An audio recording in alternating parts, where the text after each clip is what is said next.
I'm from Joy of Movement Fitness Solutions. The company I started in 2011, so we're almost 4 years old.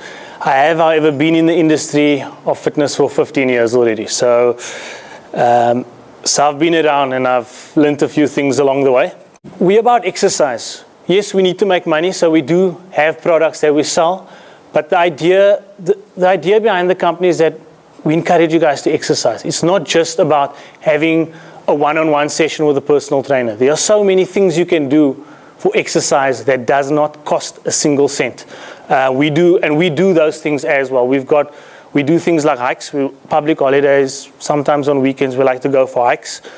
We put that on our Facebook page and we just invite everyone. Whoever likes our page can say yes, we're coming or not.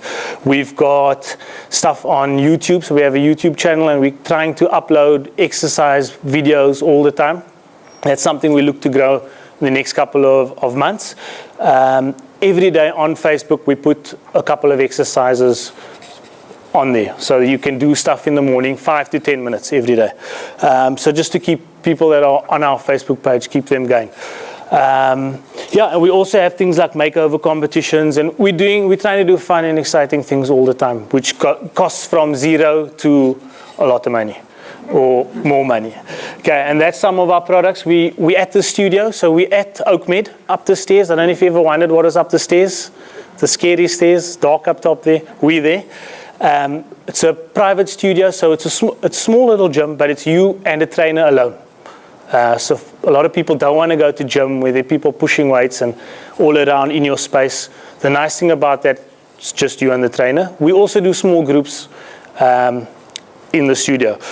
Then we do home-based personal training as well. So we come to your house, we bring all the equipment, we use whatever you have, we'll use. So we'll use a chair. 1,000 exercises can be done on that. We've got group classes, which are it's a lot cheaper than having one-on-one personal training sessions. And the nice thing about our groups and our boot camps, it's not like Adventure Boot Camp where they just sell and they want to fill that whole piece of grass with 100 people and one trainer. We are 10 people max with one trainer. If we go over 10, we'll get another trainer. Okay. Just so that we can keep the quality of the session up. I'll skip ahead. Okay. We adhere to fairly high standards. So we follow up with the ACSM, which is the American College of Sports Medicine, and we try and follow what they're telling professionals to do. They're the largest organization of its kind, and they're always doing research and posting things on. So the information that I'm going to give you today is from them. It's not stuff I've made up, or sometimes it'll be things I've experienced in the 15 years, but a lot of times it'll be what they're saying. We're trying to make our standard international, of international quality. So all my trainers, there are 4 of them, they're all internationally qualified, so they can go work at any gym in the world and be personal trainers. They're professionally indemnified. They've got first aid qualification, which a lot of trainers don't have. Guys giving boot camps at wherever they exercise, but that's as far as their knowledge goes. The other thing we're starting this year is ongoing education for our trainers, so they keep going on courses, etc. Okay, so that's enough about Joy of Movement. You can ask me questions later on or drop me a mail if you want to know more. Exercise needs to start with screening. So that's basically the kind of thing you would have done with Dr. Grant. You go, sit down, answer a question. Do you smoke? Are you overweight? Have you got family heart problems, etc., etc.? You'll all have done that for insurance purposes and all that. That's important for your trainer to know. Also for you to know. Whether you use a trainer or not, you need to know. Because if you've got high blood pressure and you're working a shoulder press above your head, that's not good for you. So you need to know those little things, and so too does your trainer. So that will be part of, there's 2 forms. The one is the health risk profile, and the other one is the physical readiness questionnaire. So that's just, are you ready to exercise? Do you need to go see a doctor first for clearance? Do you need to see a biokinesis, a physiotherapist, whatever the case is with regards to injuries, etc. Once you've done that, the assessment starts. So like any journey, you need to know where you are when you start. Depending on your goals, you'll decide what you're going to test. So if you want to lose weight, it's no point just taking your body fat. You've got to take your weight as well so you can see where you are. You will all have heard of BMI, body mass index. Anyone here of BMI know what that is?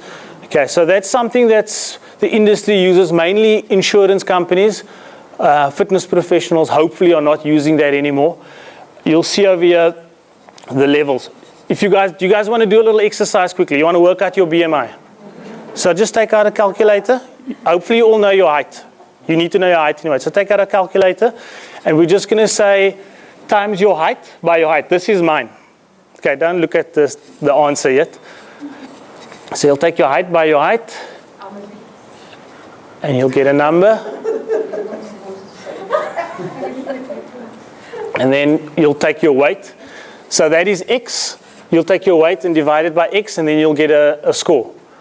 So, and the reason why BMI is not good in isolation. So I think there is still a place for it, but not in isolation. So if you only know your weight and your BMI, you don't have enough information. My score is 27.7. Can you see where I am? I'm pre-obese, according to BMI. Yeah. So that is why it's not good in isolation. If you've got more muscle, your weight's more. So my weight in comparison to my height's not good because I do resistance training. So I've got lots of muscle. Yeah. Okay. So you guys understand that? You all worked out your BMI? Do you have any questions on that? No questions on BMI? Yes. Surely it must be age appropriate as well. You're not the same. Yeah. At my age, I'm not like I was 35. Yes. And that's the problem with this. That is in isolation. So you want to look at more information. The more info you have, the better you can look at it. Okay. Then the other thing is your girth. So that's also a good one. That's simple. That you can do by yourself. So you can work out your BMI by yourself. So you can do your girth. Take a tape measure around your belly button. Write down what it is. Same. Mid-thigh. Take it. Arm. Maybe you need a little bit of help. Chest. You can go down your head also. Hopefully that won't change. Okay, I'm just kidding. Okay, so yeah, the important thing if you're doing your girth is to get the same measurement. Get the same place every single time. So I just go belly button. It's the easiest landmark. But even that has its snags, but I'm not going to get into that. So choose one landmark and go for it. Glutes, same landmark. Hips, also a good one. Okay. Then body fat percentage is tough to do by yourself unless you've got one of those scales. So we use a Tanita scale, which is quite good quality. They use it in hospitals and hospitals. And this scale, the one that we use is actually one of the top selling scale in the world. So it's an electrical impedance. So you stand on barefoot and it just basically sends electrical current through the body to the one and then back. Some of them work differently, both up at the same time. And basically what it is, it's just seeing the quicker the message goes through, it's saying there's more muscle. The longer it takes to get through, it's saying there's more fat, and that's why it's struggling to get through. So muscles, water, so conducts electricity better. You're not going to feel anything for those of you that have the scale. Okay. Yeah, there we go. 70% of muscles, water, and fat's a bad conductor. The bad thing about that is if you drink a lot of water and you go stand on there, it's going to go quick. If you're dehydrated and you stand on the scale, it's not going to give you such an accurate reading. So what you want to do is, first thing in the morning, glass of water, then you go stand on it. Okay, that's going to give you the most consistent reading. So if you have that scale at home, that's how you want to be doing it. Okay, then there's other stuff like there's other ways to test your body fat. Hydrostatic weighing is one of the best ones, where you get in water, takes your weight outside and inside. The more muscle you have, you sink, the more fat you have, you float, so your weight changes. So that's not something you're going to do, so I'm going to skip ahead. The best way is the caliper test. The nice thing about the caliper, okay, some of my clients are very scared of the caliper, but the nice thing about it is I can see what's happening on the tricep. I can pinch the tricep, we can see exactly how much fat is on there, subcutaneous fat. Same with the points that we use. They use 3 to 11. You want to do the sime sites each time, and you preferably want to have the same person doing it. Because my site might be slightly lower one of my trainers might go slightly higher. So if I do your test, I've got to do it all the time, or if vice versa. Okay. A problem with that is human error, but also cost effective. The hydrostatic weighing, I think maybe they only do it at the Sports Science Institute. Okay, and then you've got to book a buyer, and it's probably cost 1,200 or something. Okay, then general body fat categories are, so once you've done that test, you'll get a scorecard and you'll see where you come out. And those are it. The best place to be is by fitness. So women 21 to 24 and men 14 to 17. Coincidentally, also a couple of, say about last year, I read an article about BMI. And the best place they were saying for BMI to be is actually 25 to about 28. People with so basically that's pre-obese. But they're saying that the people that fall into that category, they're happier and they live longer. Just because they're not stressing about, oh, my diet, and I must eat this, and I must slightly more relaxed. They've got good, healthy lifestyles. They exercise regularly. They eat healthy. Maybe not perfect, but healthier than normal. Okay. Obviously, women's is higher their body fat because of childbirth, etc. Okay, then fitness testing is also something you want to do. I've only added the 2.4 kilometer run, because all you need is to go measure 2.4 kilometers. You run when you want to, you walk when you want to, you try to do it in your best time basically, and then you'll come out with male or female, what your time was, and that will tell you what your fitness level is. So that's just basic fitness level. For sports specific, I do a lot of coaching. We'll do stuff like hand-eye coordination, agility test, power. So like just a stationary jump to see how far the person can jump. But that's all sports specific. So if you're a runner or a soccer player, you would test specifically for what the outcome you want. So if you're just somebody that wants to be generally fit and healthy, improve your strength, you'll test accordingly. Okay, there's lots of stuff like 1-minute push-up test. You can do that by yourself. The only problem is the quality of your push-up or the quality of your sit-up or your squat. Okay. Everybody out? Minutes. Yes, that's time. Yeah. You want to, maybe just a photo would do if you want. I'll just record. Yeah. Or actually, they can email the slide to you. Okay. Any more questions on fitness testing, body stat analysis, and all that kind of stuff? No. Okay. Cool. And the other thing we do is obviously we also do this kind of testing. So it's nice. We've got clients that just come for the test. We give them a program. Off they go for 3 months by themselves. They come back. It takes discipline, but we're having some success with that. Okay. Then the big thing is goal setting. I'm not sure how much of that you guys do on the course. I just thought I'd throw it in. This is also important because a lot of people come to me and they say, Ali, I want to do this and that. That's not realistic.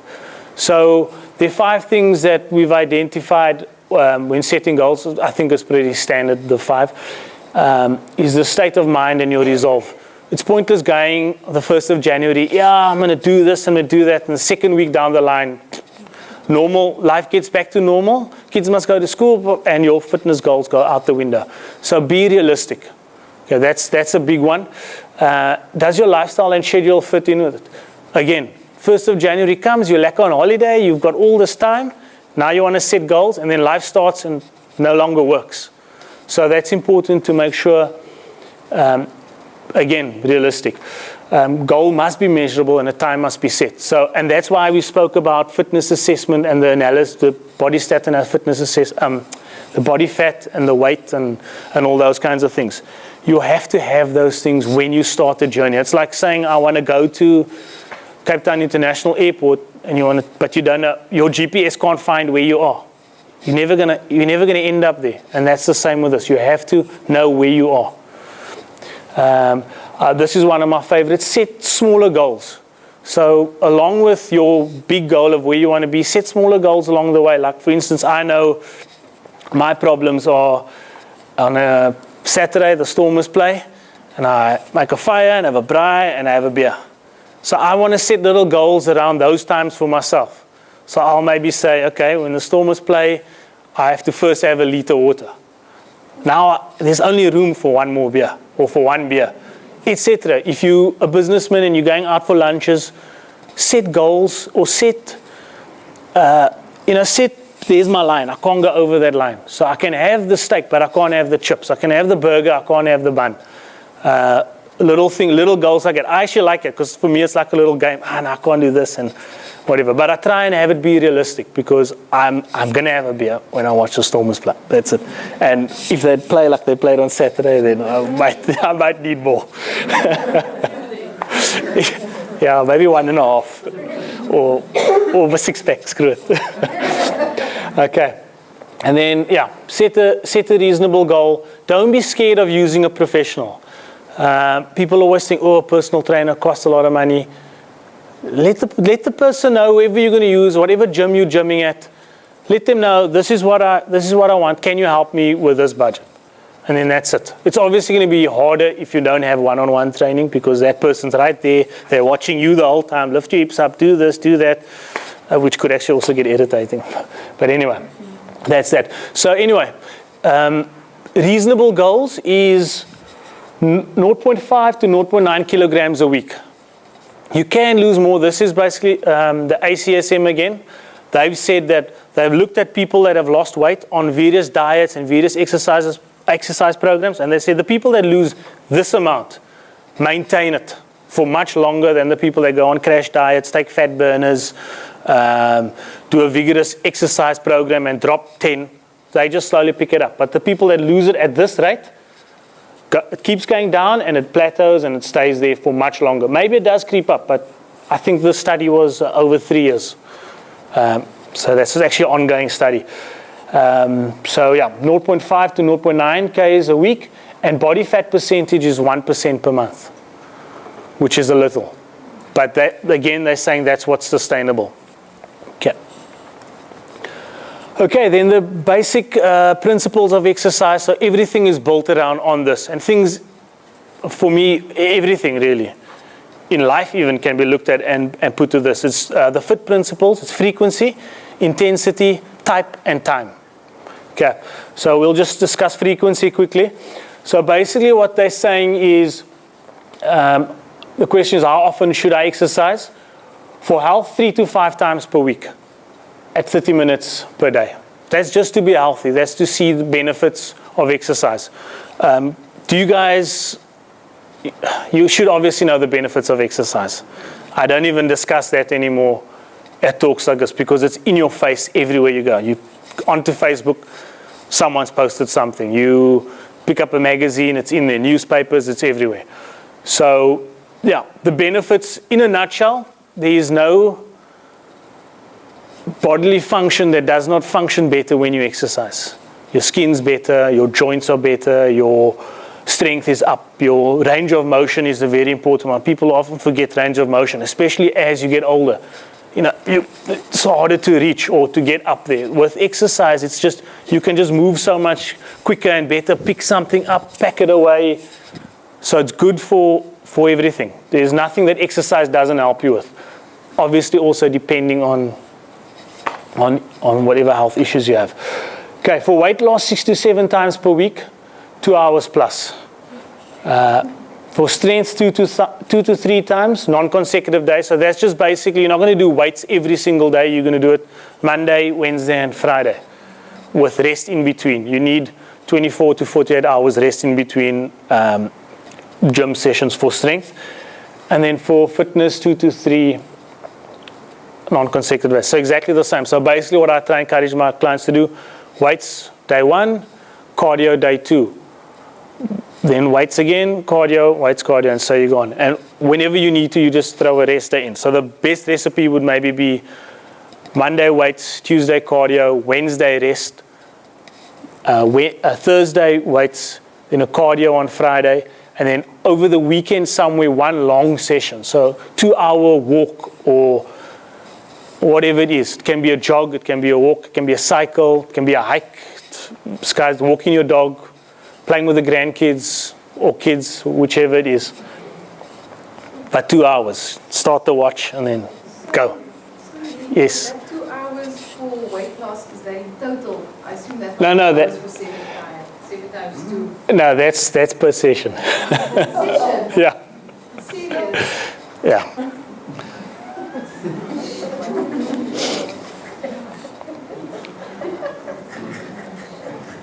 Okay. Then intensity. Intensity is basically how hard are you working. So there's two main ways that we do this. One is with the heart rate monitor. They're quite expensive, but they're extremely accurate, and it's actually very nice to train with a heart rate monitor. The other way is obviously just to take your pulse while you're exercising, but that can get a bit irritating. If you've got to take your pulse, if you 2 fingers and you just put it on your heart, you guys all know you can go up here. Yeah, do you guys want to take your resting heart rate quickly? I'll show you a really quick way to do it. It's going to take 6 seconds. Okay, so just find a pulse. What I'm going to do is I'm just going to time 6 seconds. So I'm going to say start. After 6 seconds, I'll say stop. And then we're going to times that number by 10, which will give us a minute. Okay. Hold on. So hold on. Okay, we're going to start now.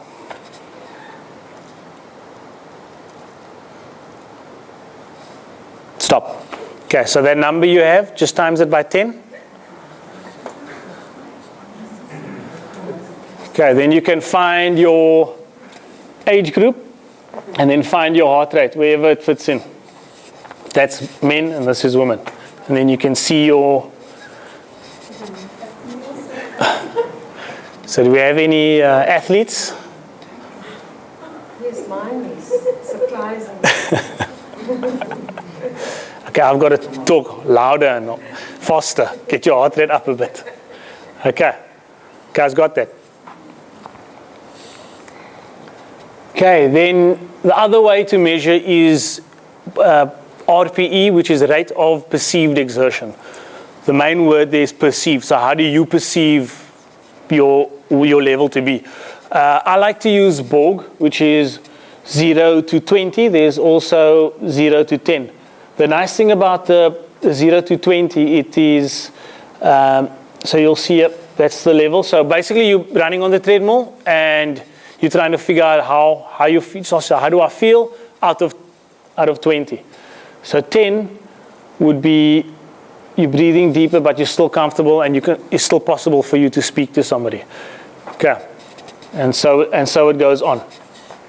I think we've got in the next slide, or is it the next one? Yeah, there we go. So okay, anyway, don't worry. Okay, then strength training norms. So when you're training for strength, is there anyone here that's training for strength? Sorry, I should have actually asked you guys this question a long time ago. Is there anyone currently exercising in the group? So I have a couple of people. Is there anybody exercising for strength specifically? When I say strength, I don't mean you're training to be a bodybuilder, but part of your reason to go into gym is to be stronger. Okay. I do weights every morning. Do weights every morning. Okay. So basically, you want to go less reps and more sets of exercise. And each time you want to go up with the weight. Okay. Women are always scared of doing this because they think they're going to walk around like with these big muscles. And it's almost impossible. The females that do bodybuilding are on so much hormones. They're on human growth hormone. They're on testosterone. They're on fat burners. And when I say fat burners, they're not on one fat burner. They are on something like 3 to 6 fat burners. That's the men as well. And it's not healthy at all. We just had an incident now at the gym where one of the female trainers was diagnosed with depression. She's been away from the gym for about a month. And it's because of all those things that you're taking. It's not healthy. Get yourself onto a good eating plan. So that's basically for strength. My favorite number for reps and sets is 3 sets and 15 repetition. So basically, these are the amount of reps, and that is your percentage of, how can I put this? Okay, so your max, say I can do arm curl. I'll choose the arm curl, and the maximum weight I can arm curl once. That is 100% of the weight that I can arm curl. Does that make sense? Okay, so if you're doing 1 rep, it's 100% of your max. That is strength. That's focusing only on strength. So up until about 5 or 6 is mainly strength. Between 5 and 12 is strength endurance. And from 15 onwards is endurance. My magic number is 15 because it's still close enough to strength and endurance. I don't necessarily, this is also for size. So if you want to get bigger, you want to do 6 reps or less. Okay, so the best place to be, for me, magic number is 15. And I think that's general population. If you don't want to get bigger, even guys, if you want to gain size still, so if there are guys, I don't know if you're gymming, no? You're gymming, I know. Okay, so depending on the goal, I will still say you can go for 15. Because I'm still putting on muscle going for 15 reps. Here and there I'll do less than 15, but generally my program is designed around 15 reps and 3 sets. And that's for my clients as well. That's our magic number. If you're not sure how many to do 15 reps of something. Okay, or build up towards 15 reps. Sometimes 15 is hard in the beginning, but build up towards that. Okay. Okay, how long should a session be for cardio? Okay, again, depends on the desired effect. Adults, 150 minutes per week. 30 to 60 minutes, 5 days a week, moderate intensity. Yeah. So again, also depending on the goal, if you really want to get fitter, then you want to go 20 to 60, but vigorous, so a hard run. If you just want it for health purposes, I would say over here, 30 to 60 minutes, 5 days a week, moderate intensity. That's also going to make you fitter, and maybe that will help you build up towards vigorous training. Not everyone can get to vigorous training. I don't often do, I'm also at the gym, I'm also based at the gym. I don't often get new clients at the gym anymore. So when I do, it's always like a shock to my system. It's like, okay, let's start here. Oh, no, we got to start here. And then I'm like, no, let's just start from the beginning. Let's start with a few reps and then see how it goes. So everything that you do is building towards something. Okay. The last point is work your way up to that. So if you can't get there yet, if that's still too much, it's fine. Do what you can do, but know that this is the norm and build towards that. Or not the norm, that's where you're supposed to be. Or that's where the American College of Sports Medicine would like you to be. Okay, resistance training, each muscle group 1 to 2 times a week. This is more for the bodybuilders or the guys that want to build muscle. 1 to 2 times a week, 8 to 10 exercises, 2 to 3 sets. For my clients, I aim for, in an hour, 45 to an hour session, we aim for about 36 is our average, so 36 sets. So that is 12 sets, 12 exercises of 3 sets each. Okay, flexibility is something you can do, you should be doing every single day. You don't want to do, we actually have a nice video. Maybe we'll have time and I can just go through a couple of those things. Okay, types of stretches, you get static, which is basically leg up and you just lying forward. This is not good to do on a cold muscle. Okay, any kind of static stretching. You get PNF, which is the one at the bottom, which is just facilitated. So that's your trainer, friend, hopefully somebody that knows what they're doing, pushing your leg or pulling your arm or helping you get a little bit further into the stretch. Again, not before a workout. Mobilization, the two that I want you to focus on, ballistic, I'll just give you an example. That's kind of bouncing like this, also not good. The two that you want to focus on is mobilization and the static. The static you'll do afterwards. So after any workout, you'll do a static stretch with your arm up against something, stretch out. Okay, what you want to do, I'll give you an example of, okay, so this is me stretching out my chest and my bicep. Do that after workout. If I wanted to warm up my chest and my bicep, a mobilization is just moving, rolling my shoulders, etc. Hamstring, you just want to kick up, kind of like what that picture is illustrating. Okay, so those are, but I'll show you, hopefully we'll have time for it. Okay, then training principles, there are tons. I chose the main ones, but I've highlighted 4 for you. The one is overload. And overload is basically, last week I arm curled 2 kilograms. Today I need to try at least a few on the 3 kilogram. So you're progressing yourself all the time. You'll do the 2, fine. But you're not going to progress unless you actually push the weight up or push your time or push your intensity. on the treadmill. Last week I ran on 10. Today I need to run on at least 10.5 for a minute. Let's just see how it is and I can bring it back. You just keep building at it. The other one is rest and recovery. Very important. Most people, so that we don't get this right. Fit people, the guys that are training every day don't get this right. They don't rest enough. So that's also very important. You need to recover. I don't rest enough, but I don't want to rest either. It's boring. Okay, then split routines. Don't just do weights every single day. Do weights one day, cardio one day. Sometimes you can do less weights and cardio every single day, but don't do too much weights every morning. Okay, kind of like what you're doing. And then the other one, which is probably the most important, is progression versus regression. So building up to something. If you feel, okay, today I'm going to attempt to do a push-up. Do one or two. When you can't anymore, put your knees down and do it on your knees. That's the regression. Does that make sense? So like a lunge, for instance, would be a lunge, and I can change, but now if I want to progress it, I maybe want to do a jump. Okay. Etc. If I feel, you know what, I'm a little bit tired today, I don't want to do the jump, my knees a bit niggly, regress, and you just do stationary lunge. Okay. Okay, then exercise tips. These are my favorites. Record your sessions, important. If you have a trainer, they record it. But if you're doing training by yourself, write down. Have a little Excel spreadsheet. Today I walked a half an hour, and at the end of my half an hour, I felt my RPE, rate of perceived exertion we spoke about earlier, the 0 to 20, I felt like it was a 10. Okay, now you got it. Next week you go, I walked a half an hour, but I only felt like 9. So you can start seeing a trend in, are you getting fitter and how do you feel?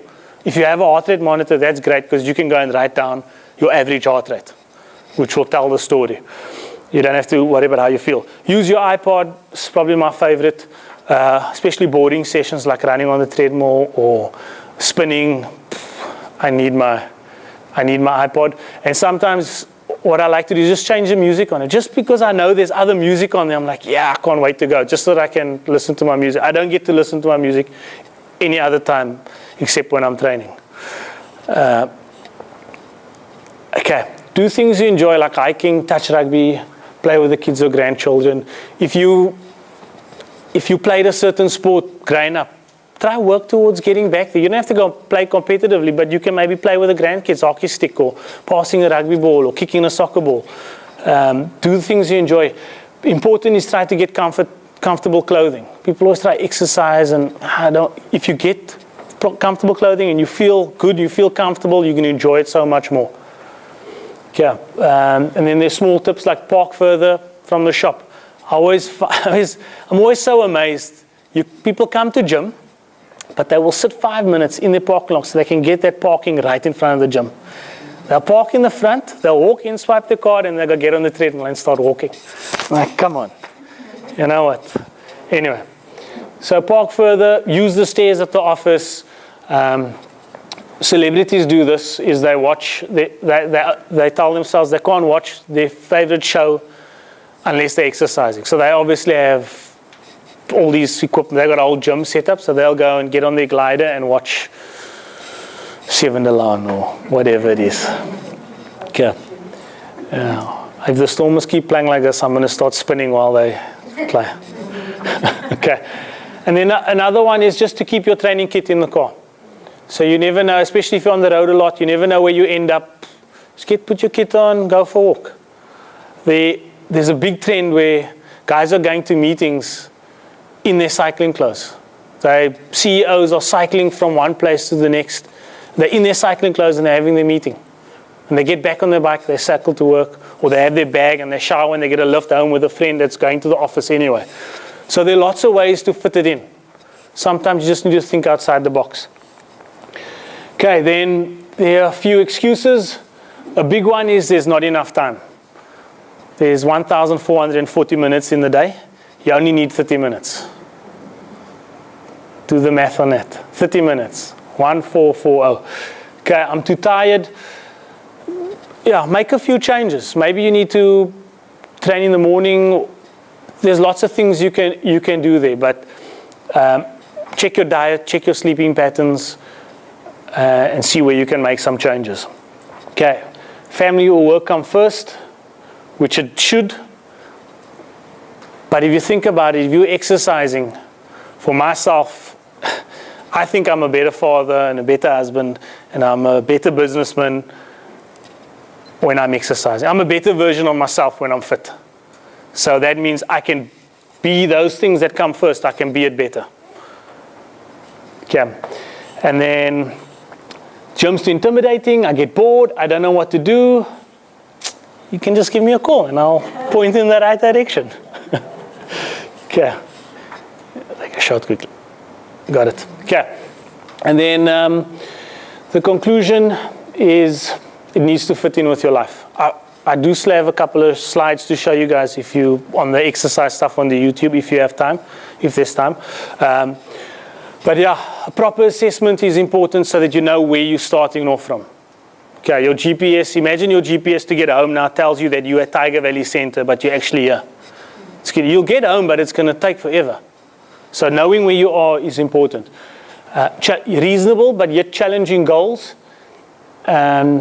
Yeah, and the program's based on your assessment, your goals, and the things that you like doing. Okay. Okay, so basically, this is the warm-up that I'm going to show you. It's on our YouTube page. It's a video that you can watch, but I've just taken screenshots, and I'm just going to go through all the exercises quickly. So the one is walking on the spot. It's basically just a progression to get your heart rate up and get you warmed up. It's 5 minutes long. So you'll walk on the spot. From there, you'll lift your knees a little bit higher. From there, you'll jog on the spot. You'll do a high knee skip. It's 20 seconds each, and it just rolls into the next exercise. And then you've got a trunk rotation. Can you see that mobilization? There's no static stretches in there. And then you've got a trunk rotation from the bottom to the top. And then side to side, and then back from the other side to the top, and back side to side. And then you got the star jumps, you all know from school, hopefully they made you do.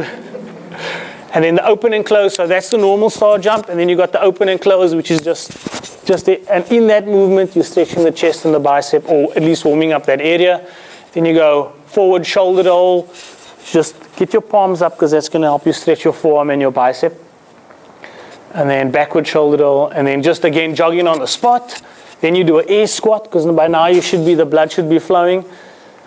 And then a walk on the spot, and then a good morning, which is just down and up, just a nice stretch. And then an air squat again. It's only 20 seconds long, so you're only going to get 3 or 4 repetitions in. And then walk on the spot, and then you're ready to go. Okay. It's 7. Can I go a bit longer? There's two more workouts. I just flew through that. It's on you play it. I think you can download it and then you have it. Okay, so then the other thing we like to do is we don't like to exercise with a lot of equipment. Even at the gym, we'll go to a machine. I'm trying to think of a machine you'll know. The lat pull down, the one where you sit and you pull that heavy weight down. We'll do the exercise, but we'll do 3 other exercises that's got a ball and a dumbbell and a mat. So, and the only reason I do it is because there's no other place for me to go and put my mat with my clients, and now we're just going to be around this lat pull down machine, but we're never going to use it. So outside the gym, Joy of Movement, we don't believe in machines at all. We don't believe even in treadmills. Why not go walk outside? Why not go for a run? I bet you where you live, you could drive 2 minutes in each direction, in any direction, and you're going to find a park or something where you can go, which is reasonably safe. And if you found a friend or a neighbor or somebody that'll go with you, safety in numbers, you'll be fine. Okay, so we use a TheraBand. I don't know if you can see that little blue thing that Gerard's got there. He's one of the trainers. This program is also on. We tried something different, so we didn't talk, but we put what you got to do, which I don't like, so we won't be doing that again.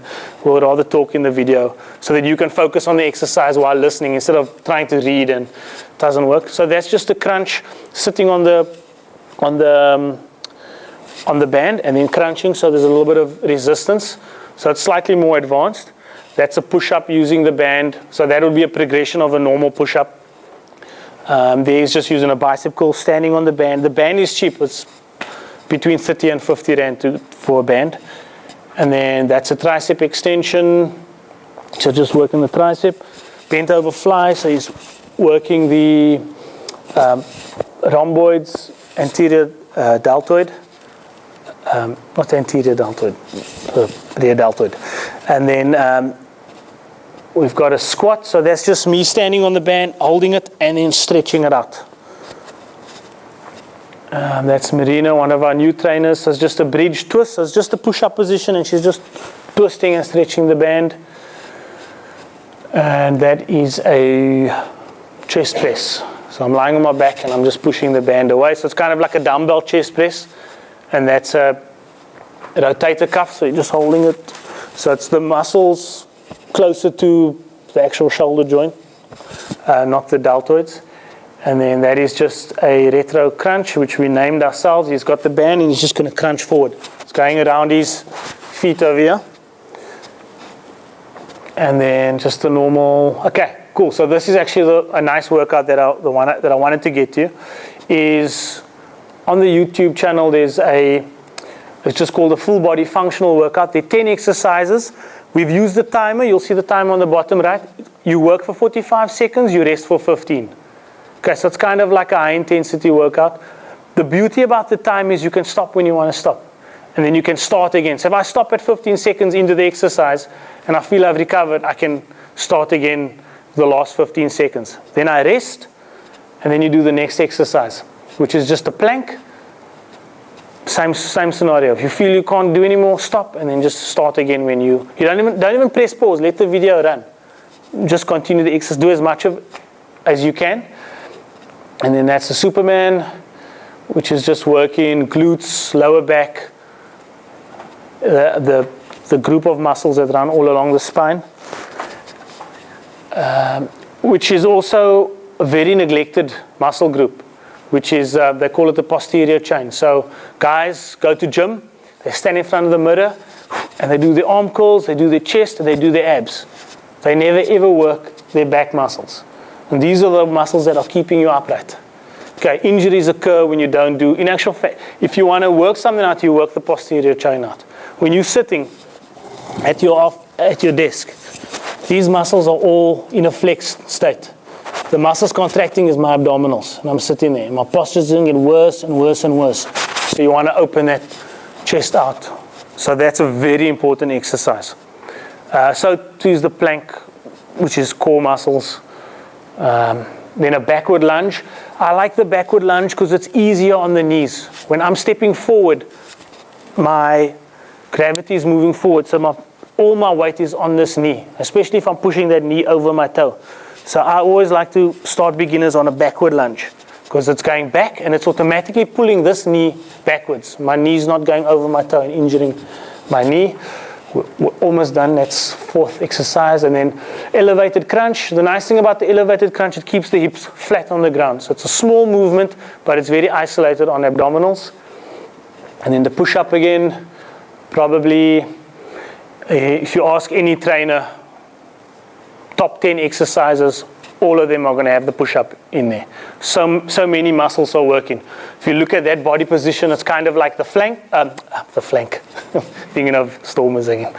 Okay, it's like the plank, except you're busy moving. So your gravity is moving, the weight is moving around, so your core is so much tighter. Triceps are working, back's working, biceps supporting muscle, obviously your chest as well.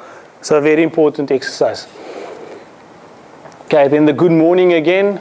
Again, posterior chain. If you do this, if you do enough of it, you're going to feel these hamstrings going. Okay, and then, so it's just that hop. So it's just basically again to get your heart rate up. And then just a standing calf raise, nice easy one, just onto the toes. Here you want to try get onto between the big toe and, what is that second toe called? Is there a name for it? Second toe. Big toe and second toe. Okay, don't go out. I don't know, I think ballet goes out. Try get onto the big toe and second toe. And then the squat. That's such a nice photo. Gerard's knee is not going over his toe. This is a very important exercise. This is how you pick anything up, is with a squat. not with a deadlift. So you don't want your knees, same with the lunge, you don't want your knees to go forward. An easy way to do this if you're struggling with it is just to do it against the, I'm pre-obese, so I must be careful. Just go through this wall. Okay, so if my back is against there, my knees aren't going over my toe. Okay, so that's a nice way if you're struggling with that exercise. Okay, can I do this, the post stretch quickly? It's quick, I'll fly. Okay, so so this is a separate video again, and this is the static stretch. You're going to do this at the end. Okay, you do the mobilization 5 minutes, and this is a 10-minute stretch. So it's just basically we talk you through all that stretch I showed you earlier. That's both arms, you got chest, your back and your tricep at the back. We'll talk you through it on the video. That's more the same. Here you're stretching your abdominals. You're doing your lower back in that one, which is important. That is a quad stretch. So you're stretching this muscle here. Sean is doing, on that video, you'll see Sean's lying flat. So that's a progression of just don't watch the video and think I must go lie there. Go to where you're comfortable. And then that's just a groin. So stretching on the inside. It's a nice full comprehensive stretch. So everything is being stretched in there. Even if you went for a jog, that's a brilliant stretch to do.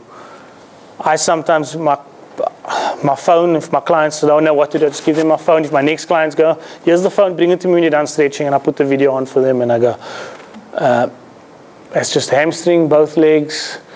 If you bend your knees slightly, you'll feel a lower back. That's a glute stretch, very important. Again, posterior chain, the glutes, so that's your butt. You'll be surprised how tight your glutes are. Very important stretch. And then that's a lower back, another good one. If you've got lower back problems, there are regressions of this one. But that's a fairly standard one. You can see how better ends. And that's just a nice strength, lengthen your body stretch. Yeah, and that's it. I hope I've helped you guys and answered some of your questions. If not, you're welcome to email me. If you do the video and you have a problem with the exercise, please feel free to just drop me an email and I will get back to you after one when I leave the gym. Do you guys have any questions for me now? No questions. Guys, cool? Okay, Thank you very I'm much. done. Thanks, guys. Thank you. You're right asses. Thank you. Glute stretches. So this week you have to start with stretches at least. We're going to do one more talk in the series on energy, on exercises, sort of my take on it as well. They do sort of test. You don't have to sign up for a year contract, because I think a lot of people have the fear of joining a gym because it's a year, and last time they did it twice and you pay for 45 years. I still own a lifetime membership for a gym in Pretoria. Can't wait to get back there one day. Most expensive gym session ever. Only went once. So totally email them. I think sometimes it helps to get going with the trainer. So it doesn't mean you have to stay with them for a year. Go 6 times. Do you have a minimum? Once. Once. Yes, at least. Okay, there's a minimum. At least once. Well, it would be like a consultation just to get you started and an assessment. Kind of see and I think maybe it helps sometimes looking at a thing like this. What the reason I like to hear from Lee's perspective is because he works with this every day, so he knows what people need, where people are lacking, what we don't know. And I think a lot of us don't know. We are guessing most of the time. And the truth is that's why most of us end up in the gym for years and nothing changes. The weights don't change, the shapes don't change, and then you just buy coffee. This is kind of, as part of our lifestyle changes, this is something that you need to start to incorporate. Hopefully at least give you some tips and some valuable stuff there. We'll chat about it again. Can I add one thing quickly? The 2 hours. So you can't exercise for weight loss. Sorry. You guys can't exercise for weight loss. You got to eat. Yeah. You got to eat properly. Else you're not going to lose weight. The one thing that 2 hours a day, that's okay. for exercise. You got to basically out eat your bad calories. So you can't do it. It's impossible. So where exercise helps you is you gain muscle and you burn more body fat. So you take your body from being a I think of a car. You got a Uno Turbo, 1100, and you got a V6. That V6 uses a lot more fuel than the Uno. And that's when you're building your body to be faster, stronger to that car. And that's going to burn more fuel than the smaller car. So you'll burn more body fat and you'll have a better shape with exercise. Okay, and that's why people do it, but that's not why you should exercise. It's for stronger joints, the range of motion. All your organs are better, but the doctor can tell you about that. Thank you. Yes. Question, why, To me or to you? previously to you, why should one not exercise the first 2 months or 8 weeks when you do BetYaLife? I'll take that, Lee. No, nothing's changed. So because people have this mentality that you must exercise to lose weight, a lot of problems happen psychologically. Most of us know we start to exercise and we immediately give ourselves a little bit of a leeway to eat a little bit more or cheat a little bit more often, or we have cheat days, but I exercised this morning. So there's a mentality shift definitely must happen. There's a de-stressing of the system. A lot of people who are exercising intensely to lose weight are actually putting more stress on their systems that are already sick and inflamed. So we actually want the whole system to settle down, calm down, and I want you to start to get used to what your calorie nutrition requirement is at a resting rate, which is also a healing and recovery. Exercise is very damaging as well. If you're pushing reps and going for strength, you have to hurt yourself to grow every time. Now, the exercise we're trying to promote is not that. If you come out of every session stiff, sore, taking 3 days to recover, you're not. In the beginning, you're going to do that because you're just unfit and you're stiff and you're not agile. But as you strengthen, you should be able to do it, feel good, stay good, ready for tomorrow, have the rest days when you plan them rather than recovery days because you're so sore. So it's really just to get back to a rest state. We're going to talk, not next week, but maybe the week after, we're going to talk about your autonomic system, your system that manages stress and manages calm, and how it affects your weight gain, weight loss, disease, healing, recovery. So that talk will come too, where I'll sort of allude to why we want to just calm down. If you want to exercise and you're really not sure what to do yoga, do breathing, do meditation. There's just as much advantage to that type of training as there is to hardcore pumping. And in fact, we know that endurance athletes do worse in terms of their disease and illnesses, injuries, and even their life expectancy. And your gymmers that go really hard and burn hard, they can't maintain it unless they keep up that tempo or that rate of exercise, which very few people can. So there's got to be just something practical in between that's functional for us that have a life and have families and have jobs that want to stay healthy. So as long as it's not for weight loss, you're good. So as soon as you start exercising thinking, I must burn something, you're starting to slip onto the dark side. It can also be demotivating because a lot of what happens with all my clients, I always tell them first 3 months, there's a good chance you're going to pick up weight. Yeah. Their body fat goes down, but their weight goes up. Even people that do walk for life, and I don't know if any of you have done that, there are people that do walk for life and pick up in the first 3 months. Mainly just because their quad muscles have never worked. And this is your biggest muscle group, and your glutes, those two. So if they start developing, you're going to pick up weight. So, and that's the other reason. So now you see the weight going up and you're like, I'm eating so well, I'm exercising, my weight's going up, now I'm quitting. A lot of people, even from not exercising, just eating better, your weight doesn't change. But you will say, but I feel my clothes fit better, the centimeters change. Your body retains the correct amount of fluids. As there's less stress and strain on your muscles work properly, work efficiently, you burn fat, you lose excess water and fluids. You just work better as a system.